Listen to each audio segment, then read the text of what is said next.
What's going on YouTube, and welcome back to another episode of McLean's Man Cave. Happy New Year and welcome to 2022. Now, if you're wondering why I haven't posted recently, I just took a little break on my YouTube channel just to enjoy the holidays, things like that going on. But now that we're at the end of college football season with a few games in the national championship still going on, I figured, let's kind of take a break from football for a while. Let's go into some other things, to talk about. So one of my resolutions for 2022 was to, kind of increase the quality of my videos. So I'm learning a little bit here and there. I know the lighting is terrible, the audio is terrible, but, I'm just trying a little something new, and we'll hopefully increase the quality over time. So we're moving on to my video, which is a tier list. I'm going to do a few of these tier lists, but I figured it would be fun just to do, one based on the Gears of War franchise. If you're familiar with the game, you stick around and hear about it. If not, stick around anyway. Don't forget if you to consider liking the video, and let's get on our way. Let's start with Gears of War 1 first. So Gears of War 1, I gotta say, we're gonna go put it in A tier. Why I'm gonna say that is because although it was the first game of the trilogy, or the original trilogy, it was the original, and all I gotta say is the story was a little lackluster in terms of the storytelling, but the gameplay during the story campaign mode was really, really well done. That mission where you have to shoot the propane tanks to get through so the krill don't get you, and the train mission where you need to get the berserker to go onto the last train car to detach the train. All those little elements of the gameplay were really memorable, and it was really, really well done for a game made in 2005. However, like I said, if you played Gears of War 1 first, you're gonna say this one's your favorite. If you played Gears of War 2 first, you're gonna say that one's your favorite. Now, Gears of War 2, that I played that first, so I think Gears of War 2 is the best. I feel like you don't need to play Gears of War 1 unless you really want to, because once you start 2, you kind of have an idea of exactly where the story is and where the story is going. And also with Gears of War, the original, the multiplayer at the time, it was really an afterthought, and some people loved it. It wasn't really for me, and the multiplayer just got better from there. So Gears of War was good, but not my favorite. And like I said, multiplayer a little bit lacking, replayability kind of lacking, unless for nostalgia's sake. But moving on to Gears of War number 2. Now this one's definitely S tier, and I'll definitely give you my reasons why. A lot of people that played Gears of War 1 first, they're probably pulling their hair out, but listen, they really perfected multiplayer. Gears of War 2, mind you, this game came out in 2008. They also had the addition of Horde mode, which was amazing and brought back into every additional game, tweaked here and there, but the original was great. That river map, amazing. Also, the multiplayer, really, really fun with the with 2-piece, with the Nasher, was really cool. Also, Nasher and a boom shield at the same time. All those nice memories all come from Gears of War 2, and I played this game so much. I think I got every achievement except for Seriously 2.0. You'll know what I'm talking about if you played it. So yeah, Gears of War 2, amazing story, multiplayer, really, really fun. It just brings you back for more and more. So much fun. Moving on to Gears of War 3. Now, I'm going to put this also at S tier. Kind of same reasons for Gears of War 2. Story was really good, pretty good.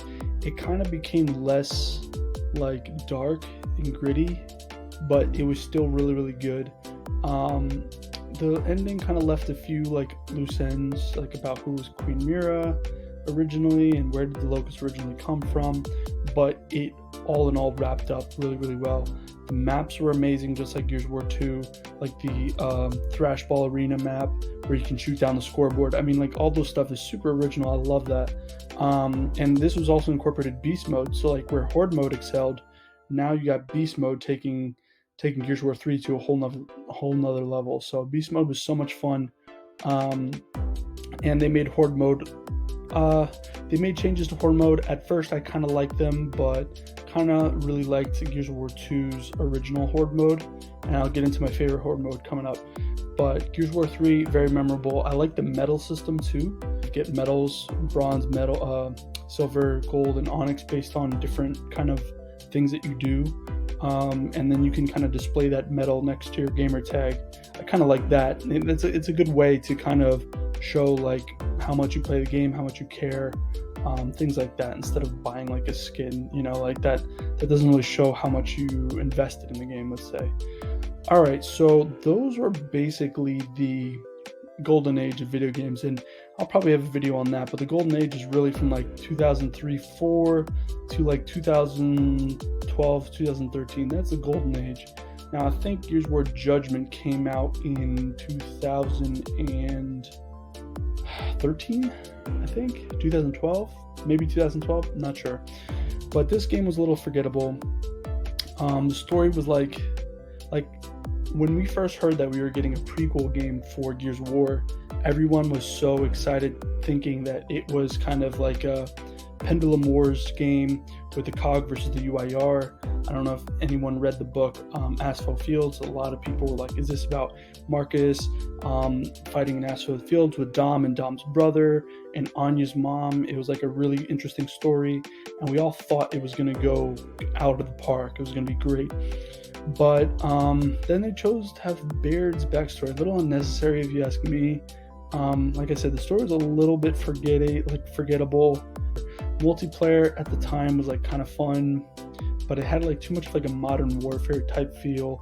Very fast, able to like fall off buildings, taking little to no damage. So kind of defeated the purpose of like the original Gears of War with the cover system, when people can just come off from the top of the roof and get you. They tried to be a little bit over ambitious with that game mode. I forget what it's called, where they basically had a horde team and a beast mode team, both on multiplayer. No like PvE, it's more like a PvP. And although it was a very great idea, I don't think it necessarily worked out. So I admired the ambition they had for this game, but I'm gonna have to leave this in C tier right here. Yeah, sorry. Okay, let's start off with Gears of War 4. Now we're past the golden age of video games. This is basically the last Jedi of Star Wars. I'm not even gonna call those sequels Star Wars. I will always refer them to Garbage Wars. So think of this as the Garbage Wars of Star Wars. Gears of War 4, the story was horrendous. I'm actually gonna put it in C tier, but I will tell you what the saving grace is for that. So the story was terrible. I'll never play the story again. However, I gotta give it to them. The multiplayer was pretty perfected in my opinion. It wasn't too fast.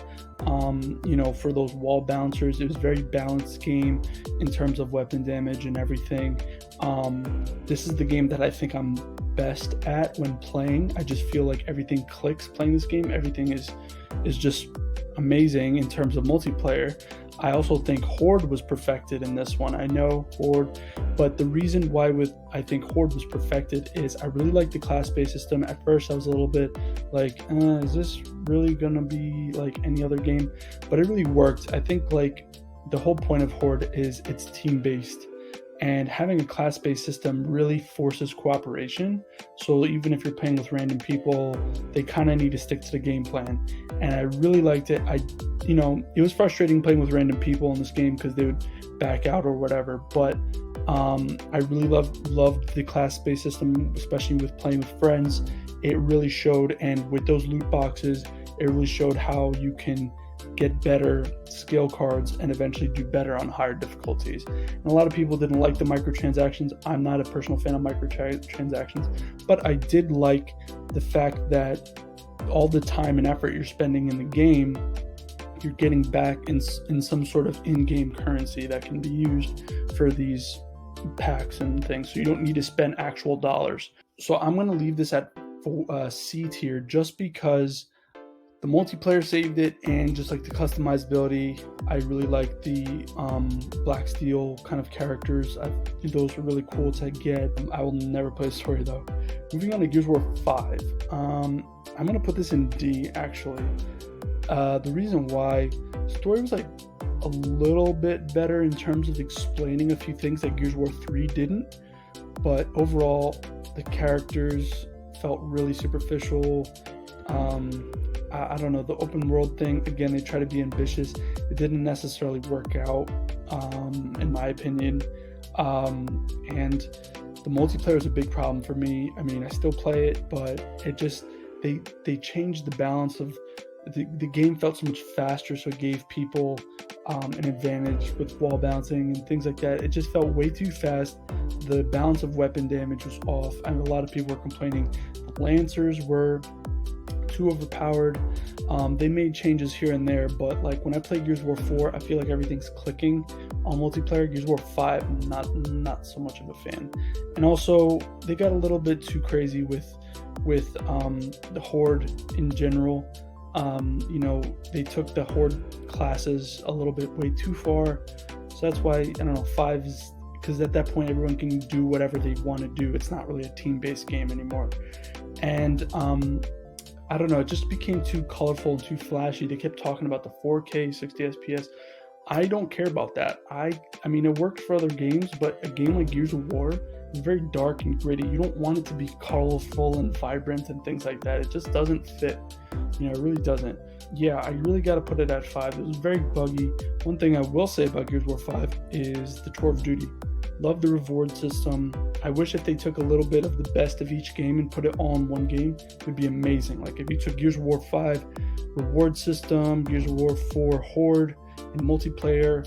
I don't know about anything about Gears of War 3, to be honest. Gears of War 2, you know, just also the Horde, Beast Mode in Gears of War 3, the Sawed Off in Gears of War 3. A lot of cool stuff like that. Gears of War 1, kind of like the unique style of gameplay during the story, like I mentioned before. Put that all in one game, amazing game.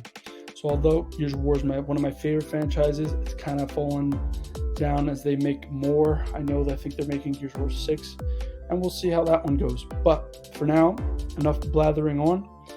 That's going to be the end of my video, so consider liking the video, consider subscribing to the channel. I'm going to probably have more ranked videos coming up pretty soon, so stay tuned for that. And guys, have a great year of 2022. Take care.